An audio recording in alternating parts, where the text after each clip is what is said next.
Capítulo 3. El secreto de los seres luminosos. Don Genaro me deleitó durante horas con algunas instrucciones absurdas para manejar mi mundo cotidiano. Don Juan dijo que yo debía tener mucho cuidado y seriedad con las recomendaciones de don Genaro, pues aunque eran chistosas no eran un chiste. A eso del mediodía, don Genaro se puso en pie y sin decir palabra se metió al matorral. Yo iba también a levantarme, pero don Juan me retuvo gentilmente y, en tono solemne, anunció que don Genaro iba a hacer otra prueba conmigo. ¿Qué se trae?, pregunté. ¿Qué me va a hacer? Don Juan me aseguró que no necesitaba preocuparme. Te acercas a una encrucijada, dijo. Cierta encrucijada a la que todo guerrero llega.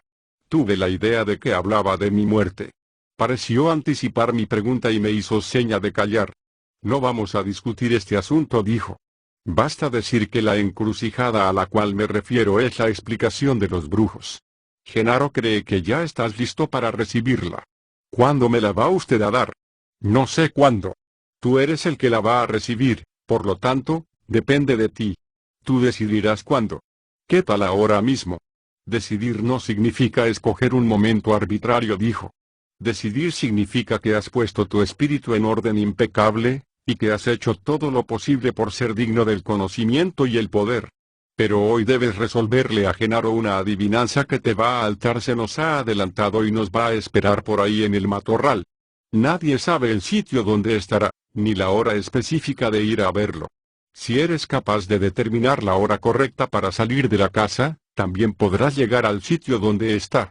Dije a don Juan que no imaginaba a nadie capaz de resolver tal acertijo. ¿Cómo puede el hecho de salir de la casa a fina hora específica guiarme a donde está don Genaro?, pregunté. Don Juan sonrió y se puso a tararear una melodía.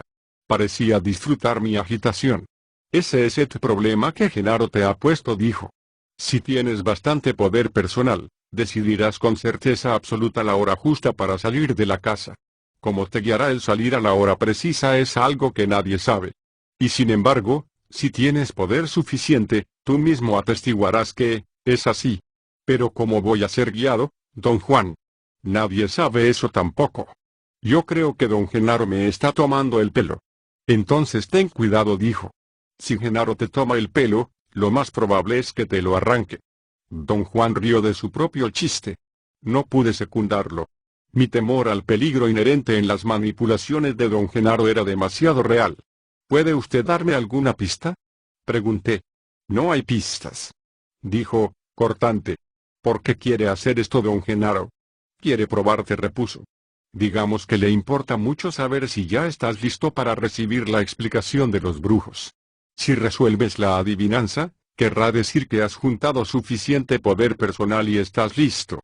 Pero si lo echas a perder, será porque no tienes poder suficiente, y en ese caso la explicación de los brujos no tendría sentido para ti. Yo pienso que deberíamos darte la explicación sin cuidarnos de que la entiendas o no. Esa es mi idea. Genaro es un guerrero más conservador, quiere las cosas en el orden debido y no se verá hasta pensar que estás listo. ¿Por qué usted no me habla por su cuenta de la explicación de los brujos? Porque Genaro debe ser quien te ayude. ¿Por qué es así, don Juan? Genaro no quiere que te diga por qué, dijo. Todavía no. ¿Me perjudicaría conocer la explicación de los brujos?, pregunté. Yo creo que no.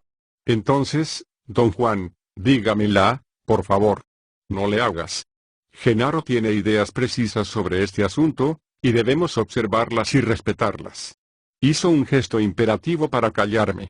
Tras una pausa larga y desesperante, aventuré una pregunta. ¿Pero cómo puedo resolver esta adivinanza, don Juan? De veras no lo sé, por eso no puedo aconsejarte, dijo. Genaro es muy eficaz. Planeó la adivinanza nada más para ti. Puesto que lo está haciendo para beneficiarte, él está entonado solo contigo, por lo tanto, solo tú puedes escoger la hora justa para salir de la casa. Él mismo te llamará y te guiará por medio de su llamada. ¿Cómo será su llamada? Eso yo no lo sé. Su llamada es para ti, no para mí. Te topará directamente en tu voluntad. En otras palabras, debes usar tu voluntad para saber cuál es su llamada. Genaro siente la necesidad de asegurarse de que el poder personal que has juntado hasta hoy en día es lo suficiente para convertir tu voluntad en una unidad que funcione. Voluntad era otro concepto que don Juan había delineado con gran cuidado, pero sin aclararlo. Yo había entendido a través de sus explicaciones que la voluntad era una fuerza emanada de la región umbilical a través de una abertura invisible debajo del ombligo, abertura a la cual llamaba boquete. Se alegaba que solo los brujos cultivaban la voluntad. Les llegaba envuelta en el misterio y les daba la capacidad de realizar prodigios extraordinarios. Comenté a don Juan que no había posibilidad de que algo tan vago pudiera ser una unidad funcional en mi vida. Allí es donde te equivocas, dijo. La voluntad se desarrolla en un guerrero pese a toda la oposición de la razón. ¿No puede acaso don Genaro, siendo brujo, saber, sin ponerme a prueba, si estoy listo o no? Pregunté. Por supuesto que puede, dijo. Pero ese conocimiento no te será de valor ni consecuencia alguna, porque nada tiene que ver contigo. Tú, y no Genaro, eres el que está aprendiendo, y por lo tanto, tú mismo debes reclamar el conocimiento como poder. A Genaro no le interesa un comino saber que él sabe, pero sí le interesa saber que tú sabes. Tú debes descubrir si tu voluntad trabaja o no. Este es un asunto muy difícil de aclarar. Pese a lo que Genaro o yo sepamos de ti, tú debes comprobar por ti mismo que estás en la posición de reclamar el conocimiento como poder. En otras palabras, tú mismo debes convencerte de que puedes ejercer tu voluntad. Si no estás convencido, hoy te convencerás. Pero si no puedes llevar a cabo esta tarea, Genaro sabrá que a pesar de todo lo que él ve en ti, tú no estás listo todavía. Experimenté una aprensión abrumadora. ¿Es necesario todo esto? Pregunté. Esto es lo que Genaro pide, y esto es lo que se debe obedecer, dijo en tono firme pero amistoso. ¿Pero qué tiene don Genaro que ver conmigo? Puede que a lo mejor hoy lo sepas, dijo sonriendo. Imploré a don Juan sacarme de esa situación intolerable y explicar toda la misteriosa conversación. Riendo, me dio palmadas en el pecho e hizo un chiste sobre un levantador de pesas mexicano que tenía enormes músculos pectorales pero no podía hacer trabajos físicos pesados porque tenía la espalda débil. Cuida esos músculos, dijo. No deben ser nada más para lucir. Mis músculos no tienen nada que ver con lo que estaba usted diciendo, respondí, belicoso. Como no, dijo. El cuerpo tiene que estar perfecto antes de que la voluntad funcione como una unidad. Don Juan había desviado una vez más la dirección de mis averiguaciones. Me sentí inquieto y frustrado. Me levanté y fui a la cocina a beber agua. Don Juan me siguió y sugirió que practicase el rebuzno que don Genaro me había enseñado. Fuimos a un lado de la casa, me senté en una pila de leña y me di a reproducirlo. Don Juan hizo algunas correcciones y me dio instrucciones sobre mi respiración. El resultado fue una relajación física completa. Regresamos a la ramada y tomamos asiento nuevamente. Le dije que a veces me irritaba conmigo mismo por ser tan indefenso. No hay nada malo en sentirse indefenso, dijo. Todos nosotros nos sentimos así. Acuérdate que hemos pasado una eternidad como niños indefensos.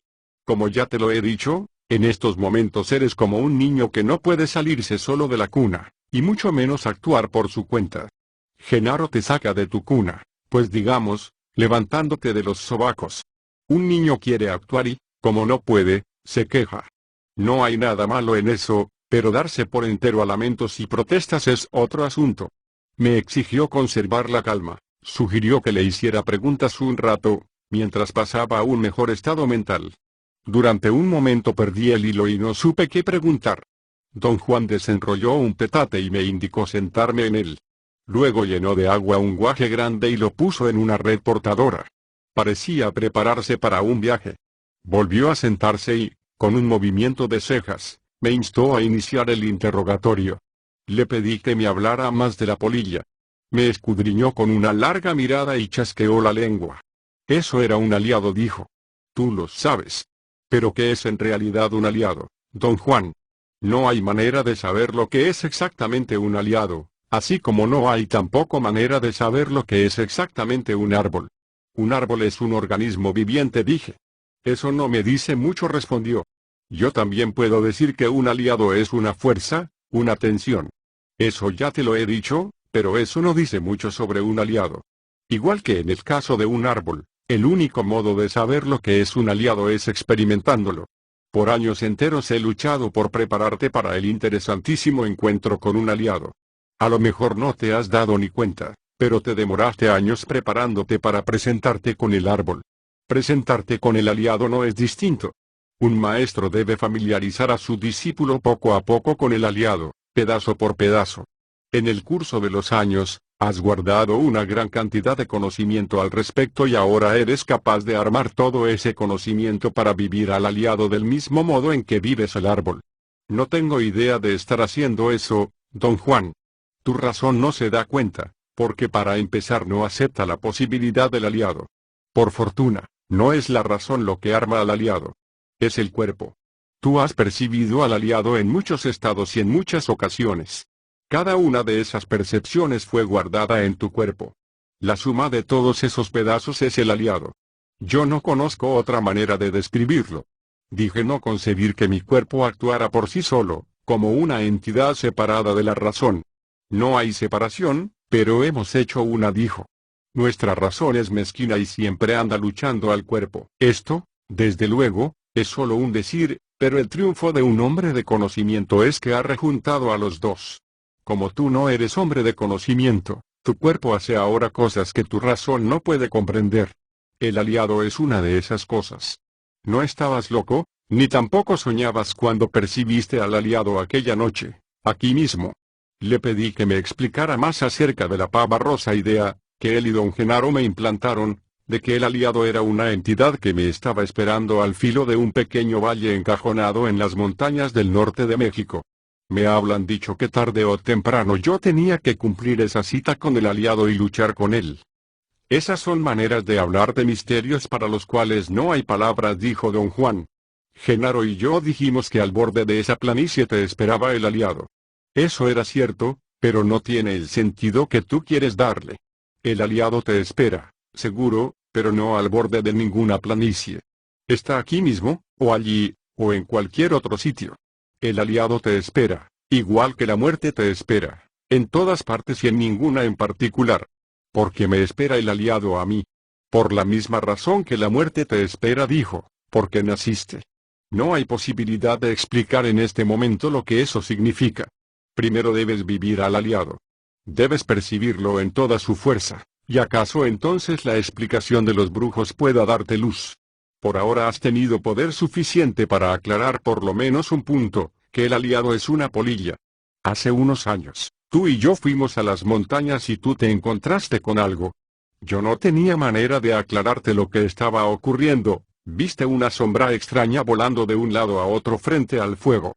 Tú mismo dijiste que parecía una polilla, y aunque ni sabías lo que estabas diciendo, estabas absolutamente en lo cierto, la sombra era una polilla. Luego, en otra ocasión, y de nuevo frente a un fuego, algo casi te mata del susto después de que te dormiste frente a una hoguera. Te había advertido que no te durmieras, pero no me hiciste caso, eso te dejó a merced del aliado y la polilla te pisó la nuca.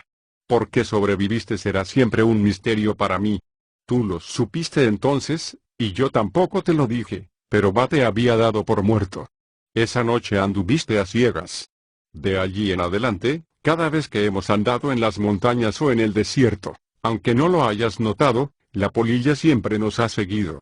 Si tomamos todo esto en cuenta, podemos decir que para ti el aliado es una polilla. Pero no puedo decir que sea realmente una polilla como son todas las polillas que conocemos. Llamar polilla al aliado es, nuevamente, solo una manera de decir las cosas, una manera de hacer entender esa inmensidad que está allí afuera. ¿Para usted también es una polilla el aliado? Pregunté. No. La manera que uno entiende al aliado es asunto personal, dijo. Mencioné que habíamos vuelto al punto de partida, no me había dicho lo que en realidad era un aliado. No hay necesidad de confundirse, dijo. La confusión es un sentimiento en el que uno se mete, pero también uno puede salirse de él. En este momento no hay modo de dar aclaraciones. A lo mejor hoy, más tarde, podremos considerar en detalle estos asuntos, depende de ti. O más bien, depende de tu poder personal. Rehusó decir una palabra más. Me preocupé mucho con el temor de fallar en la prueba. Don Juan me llevó atrás de su casa y me hizo sentarme en un petate al borde de una zanja de riego.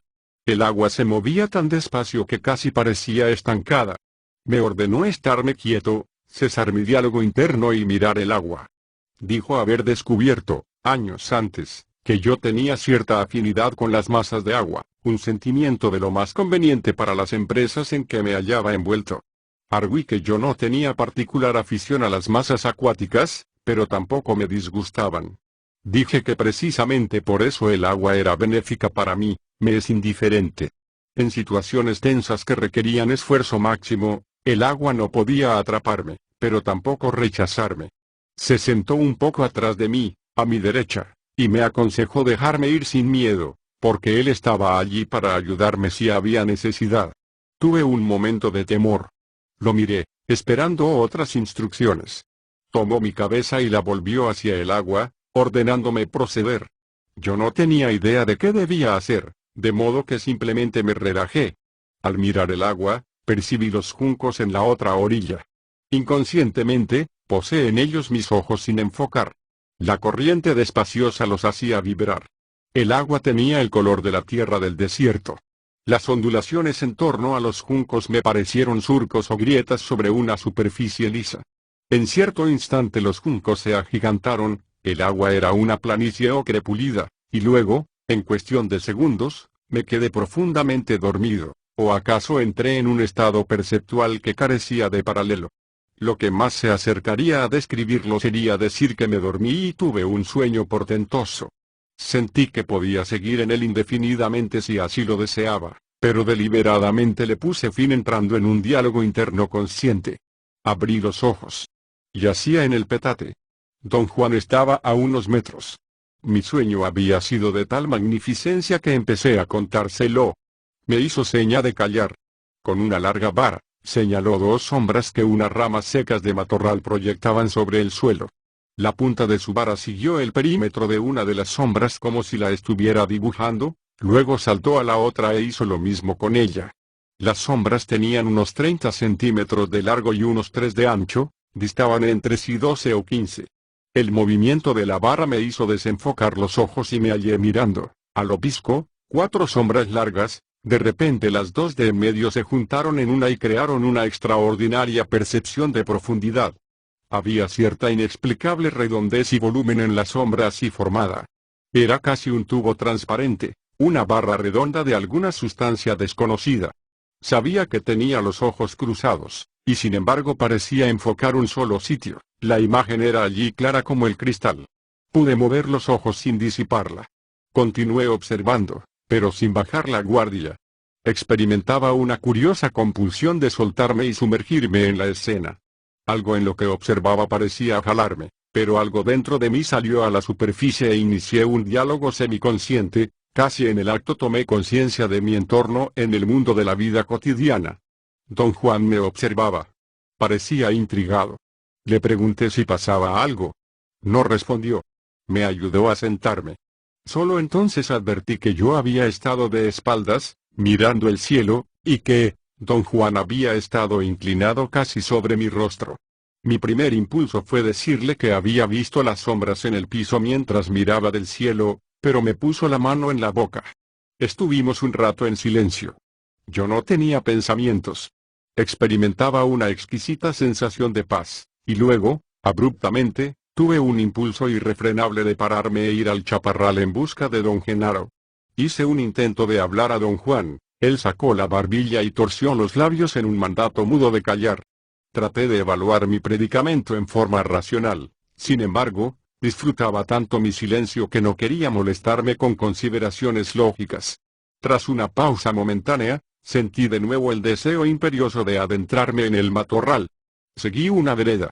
Don Juan iba a la saga, como si yo fuera el guía. Caminamos cosa de 1 hora.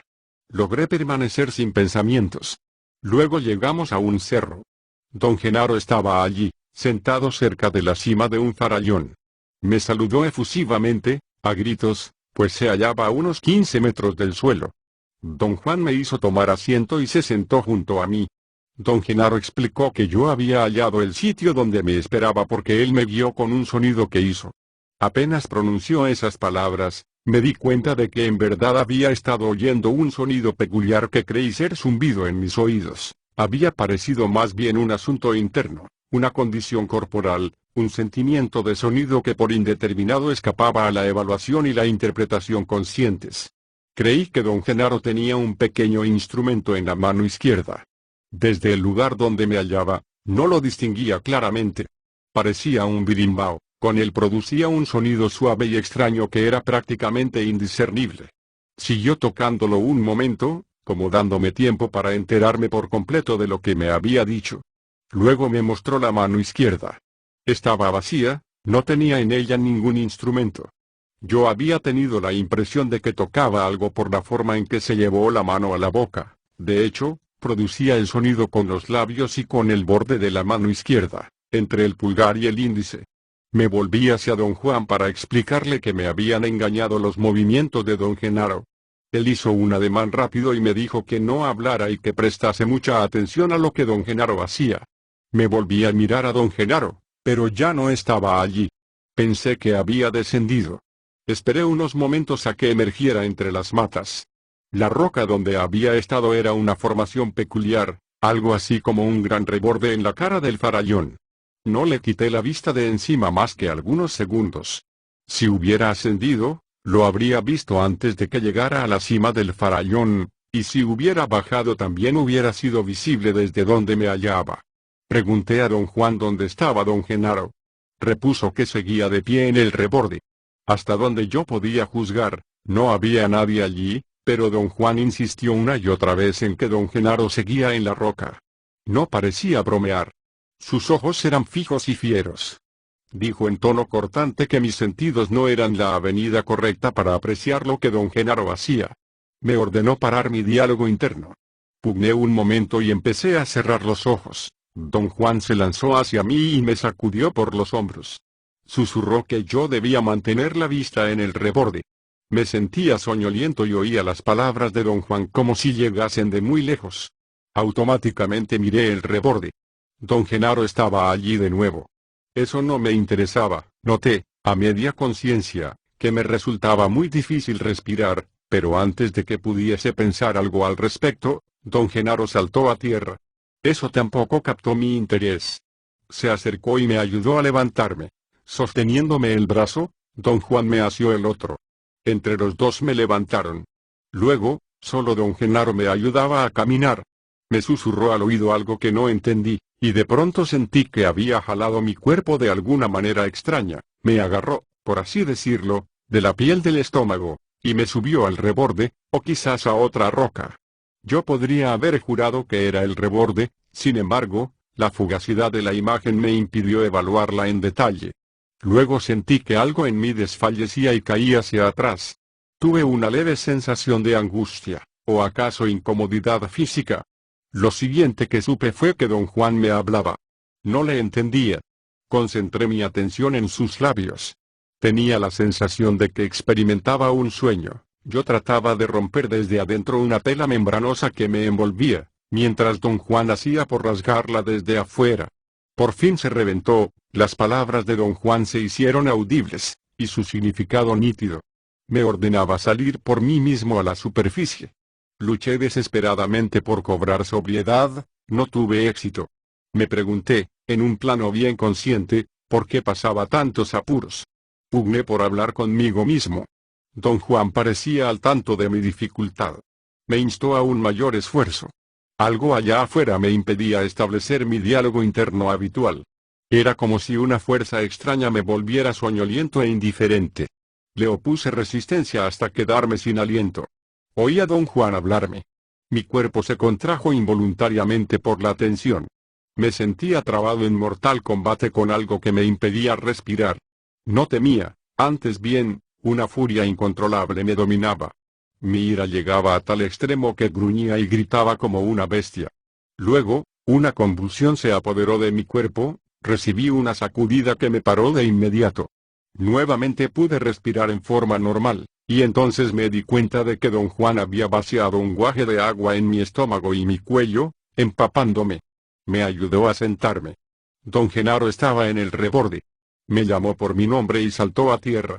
Lo vi desplomarse desde una altura de 15 metros o algo así, y experimenté una sensación insoportable en torno a la región umbilical. He sentido lo mismo en sueños de caída. Don Genaro se acercó y me preguntó, sonriendo, si me había gustado su salto. Traté sin éxito de responder. Don Genaro volvió a gritar mi nombre. Carlitos. Fíjate. Dijo. Agitó los brazos a los lados 4 o 5 veces, como para ganar impulso, y luego desapareció de un salto, o eso creí. Tal vez hizo otra cosa para la cual yo carecía de descripción.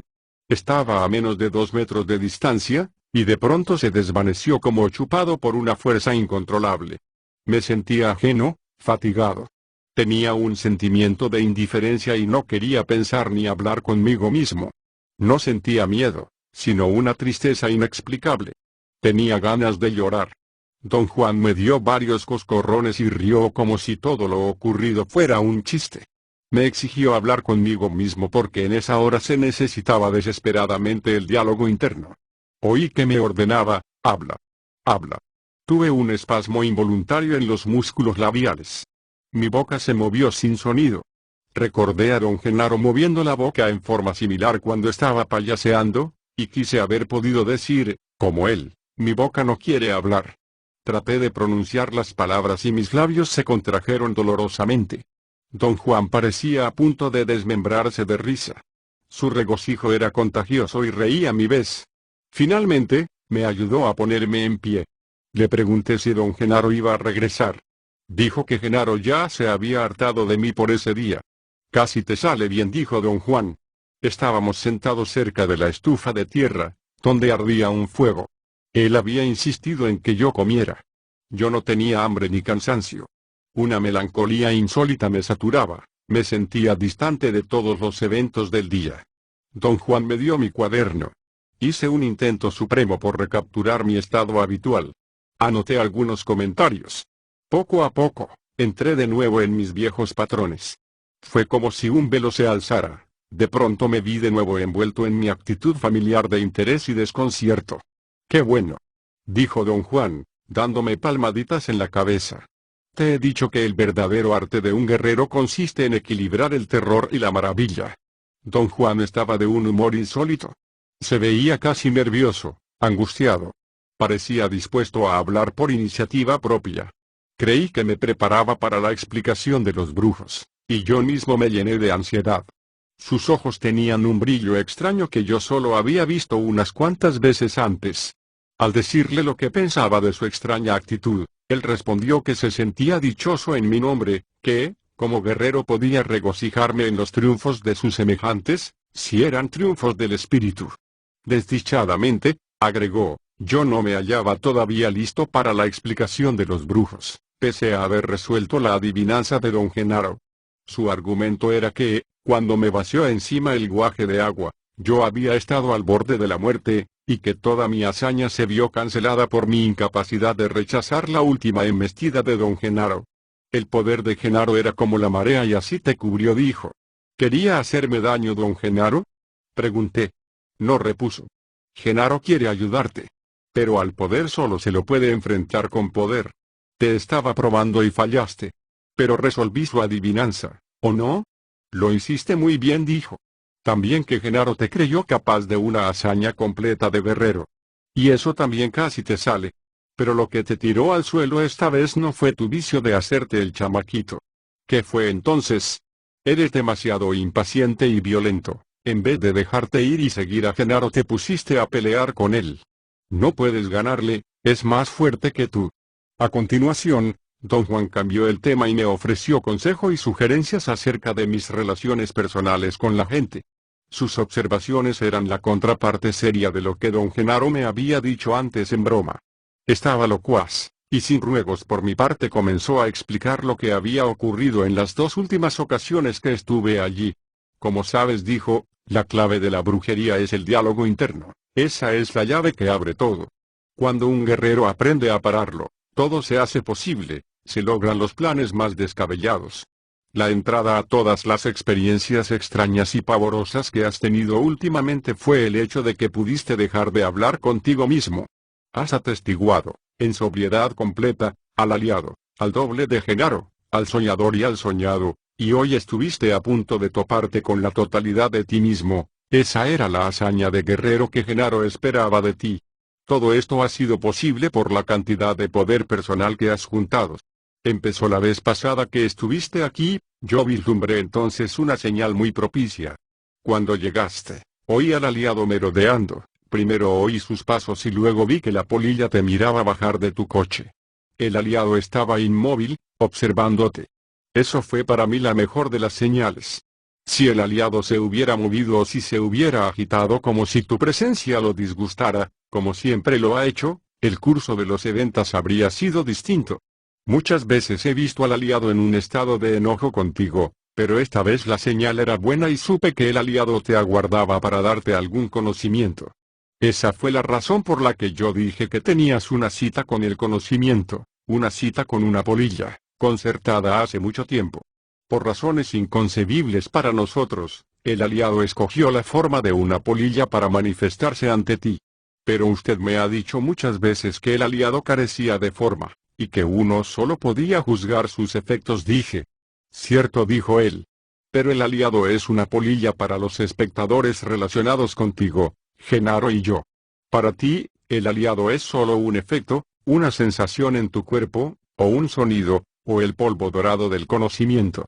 Sigue, sin embargo, siendo un hecho que, al escoger la forma de una polilla, el aliado nos dice, a Genaro y a mí, algo de gran importancia. Las polillas son las portadoras del conocimiento, y las ayudantes y amigas de los brujos. Debido a que el aliado escogió ser eso contigo, es que Genaro te da tanta importancia. La noche esa que te encontraste con la polilla, como yo anticipaba, fue para ti una verdadera cita con el conocimiento. Aprendiste su llamado, sentiste el polvo de oro de sus alas, pero, sobre todo, esa noche, por primera vez, te diste cuenta de que veías y tu cuerpo aprendió que somos seres luminosos. Todavía no has tasado correctamente ese evento monumental en tu vida. Genaro te demostró, con tremenda fuerza y claridad, que somos un sentir, lo que llamamos nuestro cuerpo es un manojo de fibras luminosas que se dan cuenta. Anoche estabas de nuevo bajo el buen amparo del aliado. Vino a mirarte cuando llegaste y así supe que debería llamar a Genaro para que te explicara el misterio del soñador y el soñado. Tú creíste entonces, como siempre lo haces, que yo te engañaba, pero Genaro no estaba escondido entre las matas, como pensaste. Vino por ti, aunque tu razón se niegue a creerlo. Esa parte de las elucidaciones de don Juan fue, en verdad, la más difícil de aceptar en su valor evidente. Yo no podía admitirla. Dije que don Genaro había sido real y de este mundo. Todo cuanto has atestiguado hasta ahora ha sido real y de este mundo, dijo don Juan. No hay otro mundo. Lo que te hace tropezar es una peculiar insistencia por parte tuya, y esa peculiaridad no se te va a curar con explicaciones. De manera que, hoy, Genaro se dirigió directamente a tu cuerpo. Un examen cuidadoso de lo que hiciste hoy te revelará que tu cuerpo supo juntar las cosas en una forma digna de alabanza. De algún modo, te moderaste y no te diste a tus visiones junto a la zanja. Mantuviste un control muy raro y un dominio de ti mismo como debe ser para un guerrero, no creías nada, y sin embargo actuaste con eficacia y pudiste así seguir el llamado de Genaro. Lo encontraste sin más ni más y sin que yo te ayudara en nada. Cuando llegamos a la roca, estabas llenito de poder y viste a Genaro parado donde otros brujos han estado parados, por razones similares. Se acercó a ti después de que saltó al suelo. Él era todo poder. De haber procedido como antes, junto a la zanja, lo habrías visto como es en realidad, un ser luminoso. En vez de eso te asustaste, sobre todo cuando Genaro te hizo saltar. Ese salto debería haber bastado para transportarte más allá de tus límites. Pero no tuviste fuerza y volviste a caer en el mundo de tu razón. Entonces, claro, te trabaste en combate mortal contigo mismo. Algo en ti, tu voluntad, quería ir con Genaro, mientras tu razón se le oponía. De no ser por mi ayuda, estarías muerto y sepultado en ese sitio de poder. Pero, aún con mi ayuda, el resultado estuvo en duda por un momento. Quedamos callados algunos minutos. Esperé que él hablara. Por fin pregunté, ¿me hizo don Genaro saltar hasta la cima de la roca? No tomes ese salto en el sentido en que entiendes un salto, dijo. Una vez más, Esta es solo una manera de decir las cosas. Mientras pienses que eres un cuerpo sólido, no podrás concebir de qué cosa hablo. Derramó entonces cenizas en el piso, junto a la linterna, cubriendo una zona cuadrangular de medio metro porfiado, y trazó con los dedos un diagrama que tenía 8 puntos interconectados por medio de líneas. Era una figura geométrica. Había dibujado una semejante años atrás, al tratar de explicarme que no era ilusión el observar la misma hoja cayendo 4 veces del mismo árbol. El diagrama en las cenizas tenía 2 epicentros. Don Juan llamó a uno la razón, y al otro la voluntad. Razón se conectaba directamente con un punto que él llamó el habla. A través de el habla, la razón se relacionaba indirectamente con otros 3 puntos, el sentir, el soñar y el ver. El otro epicentro, la voluntad, se conectaba directamente con el sentir, el soñar y el ver, pero solo en forma indirecta con la razón y el habla. Comenté que el diagrama era distinto del que copié años antes. La forma de afuera no tiene importancia, dijo. Estos puntos representan a un ser humano y puedes dibujarlos como se te dé la gana. ¿Representan el cuerpo de un ser humano? Pregunté.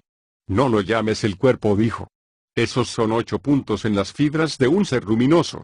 Un brujo dice, como puedes ver en este dibujo, que el ser humano es, primero que nada, voluntad, porque la voluntad se relaciona con 3 puntos, el sentir, el soñar y el ver. Después, el ser humano es razón.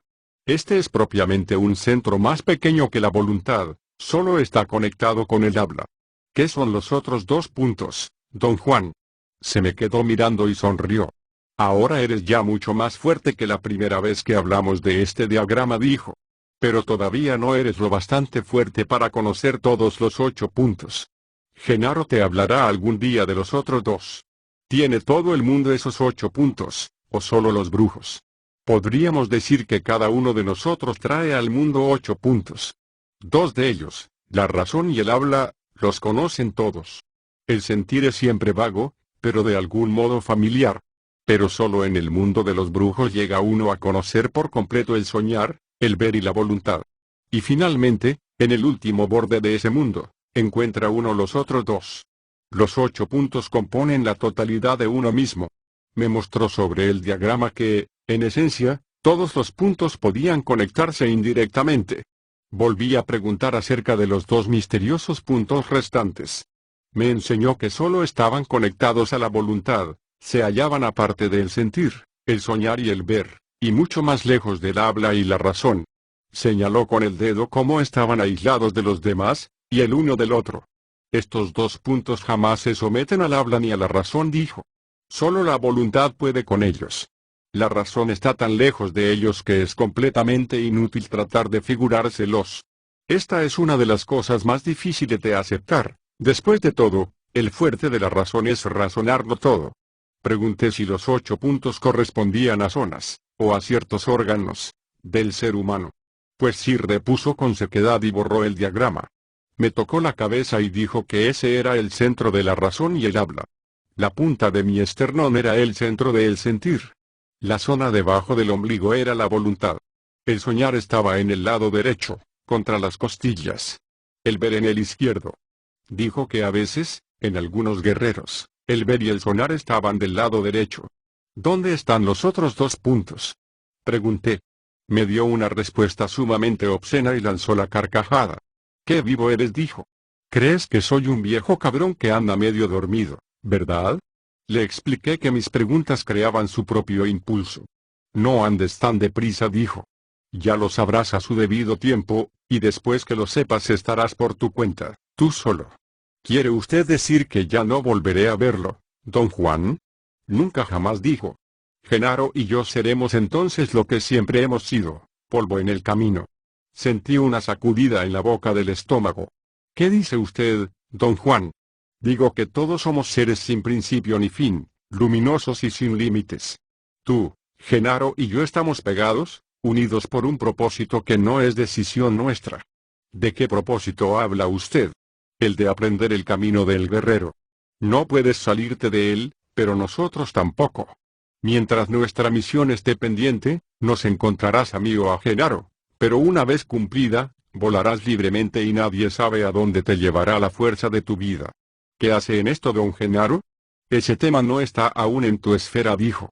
Hoy debo clavar el clavo que Genaro puso, el hecho, de que somos seres luminosos. Somos perceptores. Nos damos cuenta, no somos objetos, no tenemos solidez. No tenemos límites. El mundo de los objetos y la solidez es una manera de hacer nuestro paso por la tierra más conveniente. Es solo una descripción creada para ayudarnos. Nosotros, o mejor dicho nuestra razón, olvida que la descripción es solamente una descripción y así atrapamos la totalidad de nosotros mismos en un círculo vicioso del que rara vez salimos en vida. En este momento, por ejemplo, estás enredado en liberarte de los ganchos de la razón. Para ti es una cosa absurda que ni siquiera se puede imaginar el que Genaro apareciera así nomás al borde del matorral, y sin embargo no puedes negar que tú mismo lo atestiguaste. Tú percibiste que así fue. Don Juan chasqueó la lengua. Dibujó cuidadosamente otro diagrama en las cenizas y lo cubrió con su sombrero sin darme tiempo a copiarlo. Somos perceptores, prosiguió.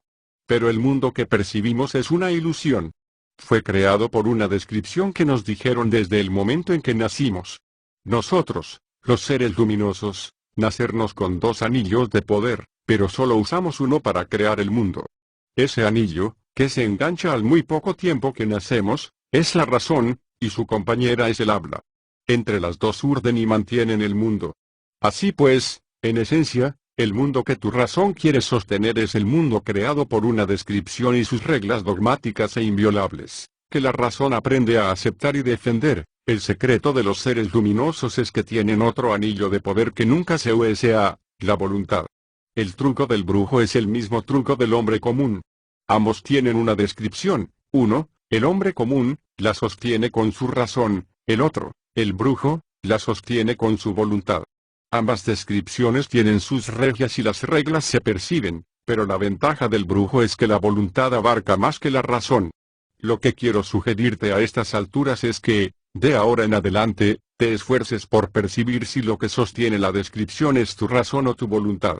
Yo siento, por cierto, que esa es la única manera de usar tu mundo diario como un desafío y como un vehículo para acumular suficiente poder personal, a fin de llegar a la totalidad de ti mismo. A lo mejor la próxima vez que vengas tendrás lo bastante. De todos modos, espera hasta que sientas, como sentiste hoy junto a la zanja, que una voz interna te dice que lo hagas. Si vienes con cualquier otro espíritu, será una pérdida de tiempo y un peligro para ti. Observé que, de esperar aquella voz interna, nunca volvería a verlos. Vieras lo bien que puede uno actuar cuando tiene la espalda contra el paredón, dijo. Se puso en pie y recogió un atado de leña. Puso algunas varas secas en la estufa de tierra. Las llamas lanzaban un resplandor amarillento sobre el piso. Apagó la linterna y se acuclilló frente a su sombrero, que cubría el dibujo en las cenizas. Me ordenó estar en calma, cesar mi diálogo interno, y mantener los ojos en el sombrero. Me esforcé unos momentos y luego tuve la sensación de flotar, de caer desde un acantilado. Era como si nada me soportase, como si no me hallara sentado ni tuviese cuerpo. Don Juan levantó el sombrero. Debajo había espirales de ceniza. Las observé sin pensar. Sentí moverse las espirales. Las sentí en el estómago. Las cenizas parecieron apilarse. Luego, algo las agitó y esponjó, y de pronto don Genaro estaba sentado frente a mí. La imagen me forzó instantáneamente a reanudar el diálogo interno. Pensé que me había dormido. Empecé a respirar en boqueadas cortas y quise abrir los ojos, pero estaban abiertos. Oí a don Juan decirme que me parara y me moviera. Me levanté de un salto y corrí a la ramada. Don Juan y don Genaro me siguieron. Don Juan trajo la linterna. Yo no podía recuperar el aliento. Traté de calmarme como antes, trotando sin avanzar mientras miraba al oeste. Alcé los brazos y comencé a respirar. Don Juan vino a mi lado y dijo que esos movimientos solo se hacían en el crepúsculo. Don Genaro gritó que para mí era el crepúsculo y ambos soltaron la risa. Don Genaro corrió al borde del matorral y luego regresó de un rebote a la ramada, como si una liga gigantesca lo hubiera hecho volver. Repitió los mismos movimientos 3 o 4 veces, y luego se me acercó. Don Juan me miraba con fijeza, riendo risitas de niño. Cruzaron una mirada furtiva. Don Juan dijo a don Genaro, en voz alta, que mi razón era peligrosa, y que podía matarme si no le daban la razón. Por Dios santo, exclamó don Genaro con voz rugiente. Dale la razón a su razón. Dieron de saltos riendo, como dos niños. Don Juan me hizo sentar bajo la linterna y me dio mi cuaderno. Hoy sí que te estábamos tomando el pelo, dijo en tono conciliador. No tengas miedo. Genaro estaba escondido ahí debajo de mi sombrero.